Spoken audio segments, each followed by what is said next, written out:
오늘은 배려하는 믿음이라는 제목으로 하나님 주신 은혜를 나누도록 하겠습니다.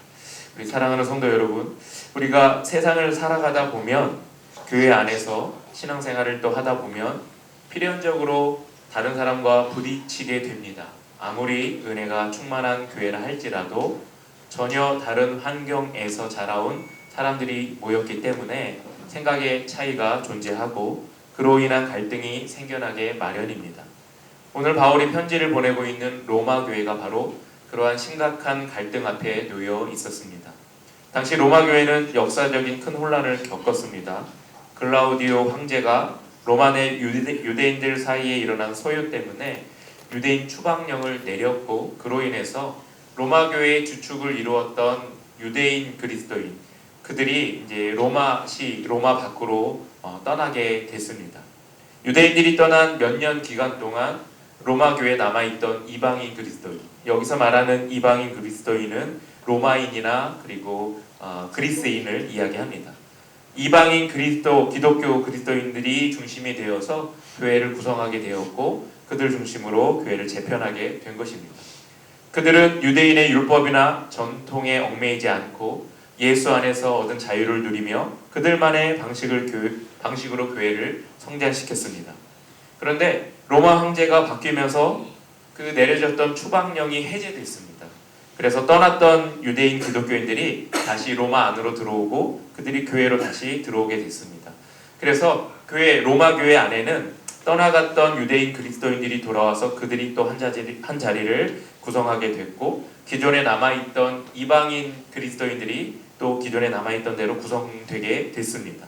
그래서 이들이 같이 신앙생활을 하는데 이것 때문에 충돌이 일어나게 됐습니다. 돌아온 유대인들은 여전히 구약의 음식에 관한 규정과 안식일 같은 날짜에 민감했습니다. 그래서 이들은 경건함을 유지하기 위해서 음식에 대한 규정을 철저하게 지켜나갔고 여전히 그리고 안식일이나 각종 절기에 대해서 민감하게 생각했습니다. 반면에 남아있던 이방인들은 예수 그리스도께서 율법을 완성하셨으니 어떤 음식이든 자유롭게 먹어도 된다라고 생각했습니다.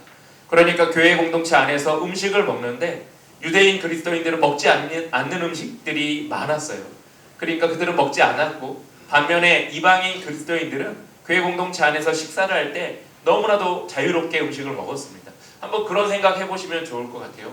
점심을 먹는데 같이 식사 자리에서 나는 이 음식 안 먹어. 그래서 안 먹는 음식을 제외하고 먹는 음식 가지고 이렇게 먹는 사람들이 따로 모여있고 그리고 너무나도 자유롭게 이 음식 저 음식 다 먹는 사람들 성도들이 따로 모여서 음식을 먹어요.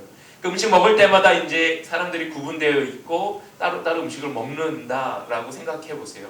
그럼 이제 교회가 누가 봐도 이 음식 먹는 사람들과 먹지 않는 사람들이 서로 구분돼서 이제 공동체를 이루었다라는 모습을 좀 상상해 보면 좋을 것 같습니다. 하지만 문제는 그 다음에 있습니다. 이방인 유대인들을 향해서 아직도 저런 율법에 얽매여 있다라고 하면서 저들을 한심하게 보는 그 이방인 그리스도인들이 있었고 유대인 그리스도인들은 이방인들을 보면서 여전히 부정한 음식을 마구 먹는 방탕한 자들이라고 생각하면서 그들을 보는 거예요. 그러니까 이제 음식을 각자 먹으면서 그 유대인 그리스도인들은 저들을 보면서 아우 저들은 부정한 음식도 먹는 사람들이야 그러면서 이렇게 실눈뜨고 보고 또 자유롭게 음식 먹는 사람들은 아우 저들은 너무나도 고리타분해 그러면서 또 이렇게 실눈뜨고 보는 거예요. 이 골이 점점 깊어져 갔습니다. 그러면서 나중에는 이들의 생각이 이들의 말이 칼날이 돼서 서로를 찌르는 말들이 됐어요. 바울은 이 아픈 갈등을 겪고 있는 로마 교회를 향해 그들에게 권면을 합니다. 뭐라고 권면하냐면 오늘 말씀을 통해서 너희들 배려의 믿음을 가져야 된다라고 이야기합니다. 그래서 오늘 설교 제목이 배려하는 믿음입니다. 오늘 사도 바울이 로마에 있는 교인들에게 이 말씀을 통해 권면하는 우리 말씀을 함께 관찰하면서 과연 배려하는 믿음이 어떤 믿음인지 우리가 좀 깊이 새겨보고 우리 자신에게 적용해 보면 좋을 것 같습니다. 본문 13절 한번 보세요. 제가 읽겠습니다. 13절입니다. 그런즉 우리가 다시는 서로 비판하지 말고 도리어 부딪힐 것이나 거칠 것을 형제 앞에 두지 아니하도록 주의하라 라고 사도 바울이 이야기합니다. 바울의 첫 번째 권면입니다. 바울의 첫 번째 권면은 명확합니다. 다시는 서로 비판하지 말라 이렇게 얘기합니다. 서로에 대해서 비판의 말을 하지 말라라고 이야기합니다. 비판은 공동체를 무너뜨리는 가장 날카로운 무기가 됩니다. 실제 무기를 들고 와서 상대를 쳐서 공동체가 무너지는 것이 아니라 사실은 작은 비판의 말이 시작되어서 그 날카로운 말들이 공동체를 무너뜨리는 기본의 시작점이 된다는 겁니다. 비판하는 사람은 언제나 자신이 옳다는 확신을 가지고 남을 지적합니다. 그러나 성경은 비판을 멈추는 것에서 한 걸음 더 나아가 우리에게 명령합니다. 바로 형제에 대해서 적극적으로 배려하는 태도를 가져라 라고 하는 거예요. 그러니까 비판할 것을 생각하고 비판할 것을 보지 말고 그 형제의 잘못이나 연약함에 대해서 먼저 배려할 것을 생각해라 라고 배려하는 신앙을 가져라 라고 성경은 우리에게 이야기합니다. 바울은 형제 앞에서 또 부딪힐 것이나 거칠 것을 두지 않도록 주의하라고 경고합니다. 이 단어들의 원어적 의미를 좀 살펴보면서 좀 더 자세히 이야기를 좀 나누겠습니다. 여기서 말하는 부딪힐 것은 원어로 어떤 뜻이 있냐면 구루터기라는 뜻을 갖고 있어요. 부딪힐 것은 구루터기 또는 발에 걸려 넘어지게 하는 돌멩이라는 뜻을 갖고 있어요. 그러니까 그 의미를 갖고 있습니다. 길을 가다 보면 무의식 중에 길에 튀어나와 있는 돌에 발이 걸릴 때가 있잖아요. 아니면 산길을 갈 때 나무 뿌리 같은데 발이 걸릴 때가 있잖아요. 이게 바로 부딪힐 것입니다. 사도 바울이 이야기하는 부딪힐 것. 그러니까 길을 가던 사람이 미처 보지 못하고 여기에 발이 걸려 넘어진다는 거예요. 이 부딪힐 것은 상대적으로 수동적으로 의도하지 않은 모양새를 갖추고 있어요. 그러니까 의도하지 않게 그 돌에 걸려 넘어지는 것을 이야기합니다. 무슨 뜻일까요?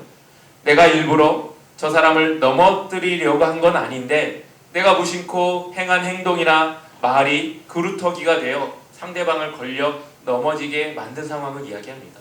나는 의도하지 않고 한 말인데 나는 의도하지 않고 한 행동인데 내가 한 행동과 말 때문에 상대방이 시험에 들고 신앙을 잃어버리고 걸려 넘어지면 그것은 내가 그 사람에게 있어 부딪힐 것이 됐다는 거예요.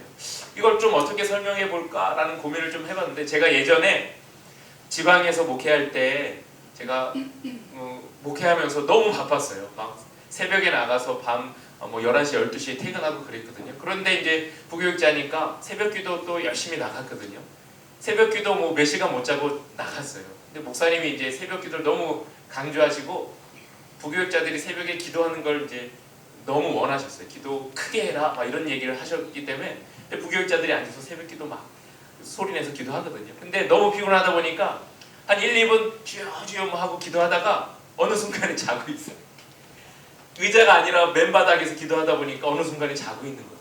그러다가 또 깨어나면 또 주여 하고 그러다 보면 이제 성도들은 다 가요.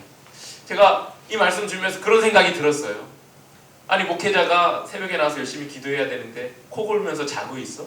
그러니까 신앙이 있는 어떤 사람들이 보면서 목사님 얼마나 피곤하실까 힘들었을까라고 생각해서 그것이 시험에 들지 않으면 괜찮은데 그날 새벽기도 처음 나온 사람이 저 사람들이 목회자래 라고 하는데 코 골면서 졸고 있어 새벽기도에. 그런 모습 보면서 이 교회는 글렀어 라고 하는 마음이 들면 누구 책임일까? 그런 생각이 들었어요. 누구 책임일까요? 제 책임이죠. 제 책임. 그러니까 이 말이 바로 그겁니다. 부딪힐 것을 제가 행한 겁니다. 나는 의도하지 않고 열심히 기도하는데 내 육신이 너무나도 연약해서 기도하다 좋은 거예요. 그런데 믿음이 다 강한 괜찮은 성도들은 목사님 알지 맨날 늦게 퇴근하고 그래서 조는 거 이해하지 라고 하면 내가 목사님을 위해서 더 열심히 기도해야지 라고 하면 땡큐죠. 감사한 거죠. 그런데 초신자가 나와서 이 교회는 목회자가 새벽 기도에 나와서 졸고 있네 라고 하면 그 사람에게 있어서 저는 부딪히는 돌이 된 거예요.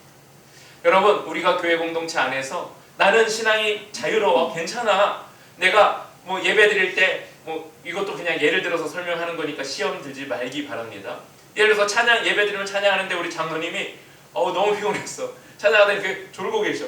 근데 누가 새로 나와서 찬양하는데 저기 앞에서 연세 드신 분이 누가 봐도 장로님이야. 근데 꾸벅꾸벅 졸고 계시면 그 사람들이 예를 들어서 장로님이 피곤하신가 보다. 그래서 찬양도 잘 모르시고 하니까 졸고 계시겠지. 괜찮아. 저분 믿음 괜찮으신 분이야. 생각하면 땡큐. 그런데 어우 저기 맨 앞에 앉아 계신 장로님 꾸벅꾸벅 예배 시간에 졸고 있네. 이 교회 글러먹었어. 이 교회 못 나오겠네? 라고 생각하면 그 장로님은 그분에게 부딪히는 돌이 된 거예요. 여러분 말할 때, 행동할 때, 예배 드릴 때, 일상생활 할 때 여러분의 태도를 한번 관찰해 보세요. 내 태도가 누가 봐도 이 사람이 내 신앙을 알고 있는데 근데 내가 한 어떤 행동 때문에 집사인데 이걸 할 수 있어? 집사인데 이걸 할 수 있어? 오늘 본문에 보니까 음식의 문제 때문에 그 시험이 들었거든요. 자 그러면 음식의 문제를 한번 이야기해 볼까요? 여러분 중에 저는 모릅니다. 여러분 중에 주초하시는 분 계실 거예요. 그런데 그 주초하는 거 내 신앙의 관점에서 볼 때 신앙 괜찮아. 뭐 하나님 앞에 내가 정직하면 됐지라고 생각하면 저도 모르고 여러분 혼자만 하면 괜찮은데 어느 날 내가 주초하는 걸 믿음이 연약한 어떤 성도가 알았어.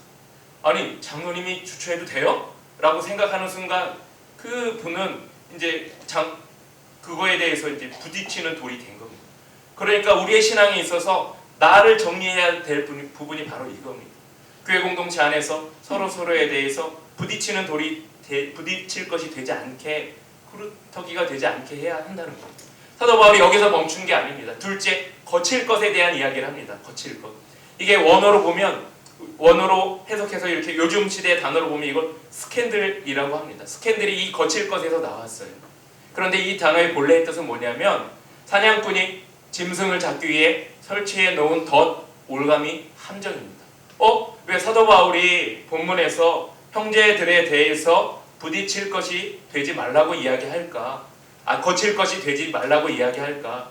이 거칠 것은 부딪힐 것과 좀 다른 의미입니다. 앞에서 말한 부딪힐 것은 내가 의도하지 않게 한 말, 의도하지 않게 한 행동을 이야기한다면 여기서 말하는 거칠 것은 내가 의도해서 하는 행동, 의도해서 하는 말을 이야기합니다. 능동적인 모양새를 갖추고 있어요.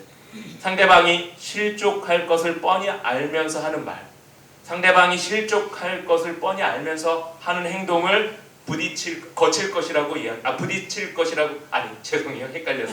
거칠 것이라고 이야기합니다. 그러니까 내 지식과 자유를 과시하기 위해 의도적으로 행동하거나 상대방의 약점을 잡아 함정을 파놓은 악한 태도를 말합니다. 이런 겁니다. 내가 A라는 말을 하면 상대방이 분명히 반응을 해서 B라는 행동이나 태도를 할 걸 내가 알아요. 그러니까 이 사람은 그 말만 하면 긁혀요. 그 행동만 하면 마음이 불편해하는 걸 내가 알아요. 그런데 어느 날 신앙생활 하다가 내가 마음이 뭔가 좀 불편해. 그래서 저 사람에 대해서 나 A라는 말을 합니다. 나도 알아요. 내가 저 사람에게 A라는 말이나 행동을 하면 저 사람은 B라는 말이나 행동을 할 걸 알아요. 그러면서 화를 낼 걸 내가 알아요. 그런데 그걸 알면서도 일부러 하는 겁니다. 이게 바로 거칠 것입니다. 덫을 파놓는 거예요. 내가 예배 때, 내가 신앙생활 할 때 이 말과 이 행동을 하면 목사님이나 장로님이나 함께하는 그룹의 리더나 그 멤버들이 불편할 걸 알아요. 그걸 알면서도 그 말과 행동을, 그 단어를 쓰는 겁니다. 이게 바로 부딪힐 것입니다. 거칠 것입니다. 이게 능동적으로 하는 이 행동이 상대방을 배려하지 못한 신앙의 행동이 되는 거고 이 행동 때문에 상대방의 마음을 불편하게 한다. 자, 앞에 두 개를 하면 사도 바울이 이렇게 말하지만 우리 예수님께서 이런 행동을 통해서 상대방이 넘어진다. 그루터기에 넘어지거나 덫에 걸린다. 이게 무슨 행동이냐라고 이야기했는데 그게 바로 내 형제에게 연자 맷돌을 목에 지우고 바다로 던지는 것과 똑같다는 거예요. 그러니까 나는 무의식 중에 했지만 그 한 행동 때문에 내 지체의 연약한 신앙 그것을 내가 걸려 넘어지게 했고 그 사람에게 내가 연자맷돌을 지워서 바닷속에 쳐넣는 것과 같은 행동을 했다는 거예요. 여기서 거칠 것, 내가 올무를 걸어놓고 함정을 파놓고 말하고 행동하고 좀 늦게 가고 태도를 불량하게 하는 나의 신앙의 이 모습 때문에 상대방이 저 집사님 옛날에 안 그랬는데 저 권사님 옛날에 안 그랬는데 저 장로님 옛날에 안 그랬는데 지금 왜 저러실까라는 생각이 드는 순간 나는 그 상대방에게 연자맷돌을 목에 걸고 바다에 쳐넣는 것과 같은 행동을 했다는 겁니다. 그러니까 내 문제가 아니라 이제 상대방의 문제로 바뀌는 겁니다. 여러분 신앙의 배려는 내가 생각 없이 한 말과 행동이 형제에게 범죄의 기회를 제공하는 그루터기가 되지 않게 해야 합니다. 또 내 교만함과 지식의 자랑이 형제를 빠뜨리는 빠뜨려 올가미 함정에 걸려들지 않게 해야 합니다. 그래서 내 신앙 나만 잘하면 되지가 아니에요. 나만 괜찮으면 되지가 아니에요. 내 신앙 때문에 누군가는 연자맷돌을 걸고 바다에 들어가고 있어요. 내 신앙 때문에, 내 겉으로 드러나는 신앙의 행위 때문에 누군가는 지금 넘어져서 힘들어하고 신앙을 잃어버리는 경우도 있을 수 있다는 겁니다. 바울은 분명히 말합니다. 참된 믿음은 나의 옳음을 증명하는 것이 아니라 보지 못하고 듣지 못하는 연약한 형제의 걸음을 지켜주는 신앙의 배려에서 시작된다라는 것을 사도 바울이 이야기합니다. 바울은 당시 로마 교회의 가장 뜨거운 감자였던 음식 문제를 직접 다루죠. 그게 14절의 이야기입니다. 내가 주 예수 안에서 알고 확신하노니 무엇이든지 스스로 속된 것이 없으되 다만 속되게 여기는 그 사람에게는 속되니라 라고 이야기합니다. 그러니까 음식의 문제를 이야기하면서 그 음식을 대하는 사람의 마음의 태도와 양심에 달려있으니 주의해라 라고 합니다. 나는 꺼리낄 게 없다니까요. 그런데 사도 바울이 이야기합니다. 너의 문제만이 아니야. 너 옆에 있는 연약한 신앙을 갖고 있는 성도를 봐. 너의 문제만이 아니야. 너 때문에 바다에 들어가는 저 성도의 신앙을 봐라고 이야기합니다. 그렇다면 이제 여기에서 그런 질문이 생길 거예요. 목사님, 음식 자체에 문제가 없다면 내 마음대로 자유롭게 먹으면 되는 거 아닙니까? 왜 내가 남의 눈치까지 보면 조심해야 합니까? 라는 생각을 하는 분도 계실 것 같습니다. 15절 한번 보세요. 제가 읽겠습니다. 만일 음식으로 말미암아 내 형제가 근심하게 되면 이는 내가 사랑으로 행하지 아니함이라. 그리스도께서 대신하여 죽으신 형제를 내 음식으로 망하게 하지 말라 이렇게 얘기해요. 그 사람 어떤 사람이라고요? 예수께서 십자가에 피 흘려 죽어서 구해낸 사람이라고 그래요. 예수님께서 십자가에 피 흘려 죽은 사람이 바로 그 사람이라는 거예요. 그런데 내가 그렇게 살려놓은 사람을 너는 거치게 하고 그리고 너의 올무를 통해서 그 사람을 죽여?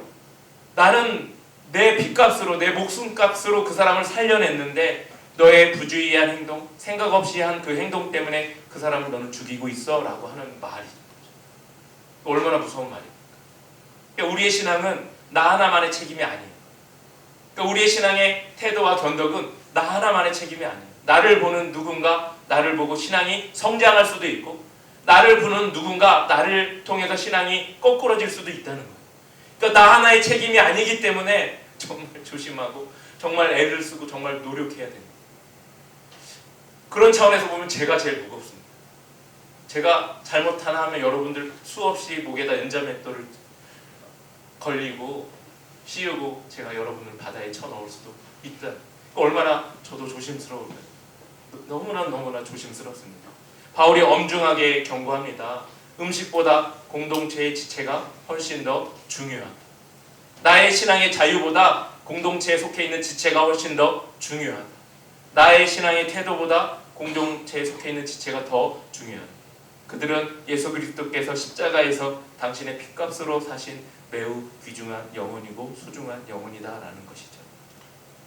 사도 바울은 로마 교인들이 본질이 아닌 사소한 문제로 목숨 걸고 싸우는 모습을 보면서 안타까운 마음으로 하나님 나라의 참된 정의를 선포합니다. 그게 17절의 말씀입니다. 17절 한번 보세요. 하나님의 나라는 먹는 것과 마시는 것이 아니요 오직 성령 안에 있는 의와 평강과 희락이라 라고 사도 바울이 이야기합니다. 그렇습니다. 하나님의 나라는 무엇을 먹고 마시는가에 하는 그 외적인 규칙이나 의식에 초점이 맞추어져 있지 않습니다.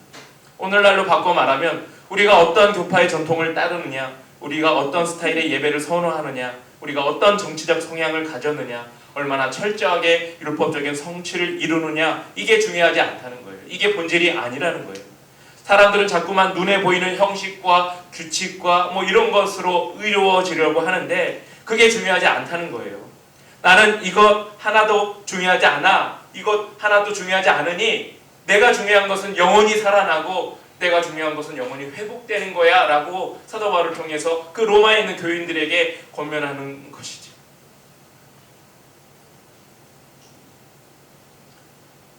여러분, 오직 성령 안에 있을 때만 우리가 진정으로 의를 누리고 평강을 얻고 희락을 얻을 수 있습니다. 이게 눈에 보이지 않아요. 그리고 이것을 증명할 길이 별로 없어요. 그러니 우리는 추구해야 합니다. 내가 증명해서 옆에 보이지 않으니 나는 추구해야 합니다. 내가 추구해서 내 신앙을 통해 옆 사람을 더 의로운 길로 그리고 평강으로 희락으로 이끌어야 하는 거죠. 그래서 제가 늘 여러분과 함께 추구하는 것이 성령 충만함입니다. 성령 충만하지 않으면 저도 언제나 넘어질 수 있어요. 마찬가지입니다. 여러분들도 마찬가지일 겁니다. 18절 한번 보실까요? 18절 제가 읽겠습니다. 이로써 그리스도를 섬기는 자는 하나님을 기쁘시게 하며 사람에게도 칭찬을 받느니라. 그리스도를 섬기는 모든 성도의 1차적인 목표는 하나님을 기쁘시게 하는 것입니다. 그리고 그것은 반드시 이 땅에서 사람에게 칭찬을 받는 신앙 생활로 증명되어야 합니다. 이것이 우리 교회가 추구해야 할 궁극적인 목표입니다. 세상 사람들은 우리의 화려한 신학적 지식을 보고 감동하지 않습니다. 우리가 얼마나 정통교리를 가졌는지 보고 칭찬하지 않습니다. 세상이 교회를 보고 감동할 때는 저마다 자기 이익과 권리만 주장하는 이기적인 세상 속에서 그리스도인들이 서로를 위해 양보하고 약자를 배려하고 자기 만족이 아닌 내 지체를 위해서 온전히 배려하고 희생할 수 있는 그 모습을 보고 감동하는 겁니다. 그러니 우리는 하나님 앞에서 우리의 모습을 다 내려놓고 내 지체를 어떻게 하면 끌어안고 살려낼 수 있을까? 이 방법에 대해서, 이 사랑의 배려에 대해서 우리가 기도하고 고민해야 하는 것이죠. 바울은 우리가 구체적으로 어떤 행동을 해야 할지 그 행동의 지침에 대해서 19절에서 이야기합니다. 19절 한번 보세요. 그러므로 우리가 화평의 일과 서로 덕을 세우는 일을 힘쓰자, 이렇게 얘기합니다. 그러니까 우리가 서로 힘써야 할 두 단어가 있습니다. 바로 화평과 덕입니다. 그러니까 화평을 위해서 힘써야 하고 덕을 위해서 힘쓰는 거죠. 이 말의 진정한 뜻은 무엇인가요? 집을 건축한다는 거죠. 그러니까 화평을 통해서 벽을 세우며 지붕을 올리는 그런 행위를 한다는 거죠. 성도 여러분, 교회는 건물 벽돌로 지어지는 것이 아닙니다. 성도 한 사람 한 사람이 거룩한 성전이 되어 서로를 위해서 벽이 되어주고 서로를 위해서 지탱해주는 그런 역할을 해나갈 때 교회 공동체가 세워지는 거죠. 옆 사람 신앙과 나는 관계없어. 나는 내 신앙만 챙기면 돼. 이거 아니라니까요. 이 말씀이 본문에는 없어요. 옆 사람에 대해서 의식을 하라는 거예요. 사도 바울이 옆 사람이 넘어지지 않게 붙들어 주라는 거예요. 옆 사람이 쓰러지지 않게, 그 사람이 나 때문에 넘어지거나 좌절하지 않게 그 사람을 세워주라는 거예요. 그러니 너 신앙을 제대로 관리해서 옆 사람을 의식하라는 거예요. 그게 믿음의 배려라는 거예요. 그 배려가 없으면 교회는 완전히 무너진다는 거예요. 그러니까 교회가 무너지지 않기 위해 평강을 위해서, 옆 사람을 위해서 덕을 세우고 나 자신의 신앙을 의식하라는 거예요. 신앙을 바르게 의식한다면 교회는 세워질 수 있다라고 사도 바울이 이야기합니다. 사랑하는 동대문교회 성도 여러분, 여러분은 어떤 신앙을 갖고 계신가요? 그냥 나 하나만 잘 되면 돼 라는 신앙이신가요? 자, 오늘 이 시간 이후부터 우리 동대문교회는 서로 배려하는 믿음이 있기를 바랍니다. 옆 사람이 어떤 신앙의 모습을 갖고 있는지, 지금 집중을 하지 못하는지, 지금 신앙이 흔들리고 있는지 한번 돌아보시기 바랍니다. 그게 혹시 나 때문은 아닌지 한번 또 그것도 돌아보시기 바랍니다. 그러면 내가 최소한 이걸 할 수 있잖아요. 옆 사람을 위해서 기도는 할 수 있잖아요. 그 사람 한번 손은 잡아줄 수 있잖아요. 그리고 내 삶, 내 신앙은 조심하면서, 그리고 하나님 앞에 올곧게 서기 위해 애는 쓸 수 있잖아요. 우리 이 모습이 신앙의 배려입니다. 이 신앙의 배려를 통해서 우리 동대문 교회가 더 건실한 교회 공동체로 서 나가기를 바랍니다. 그리고 여러분의 신앙을 통해서 또 서로를 아름답게 세워주는 교회 공동체가 되기를 간절히 소망하고 축복합니다.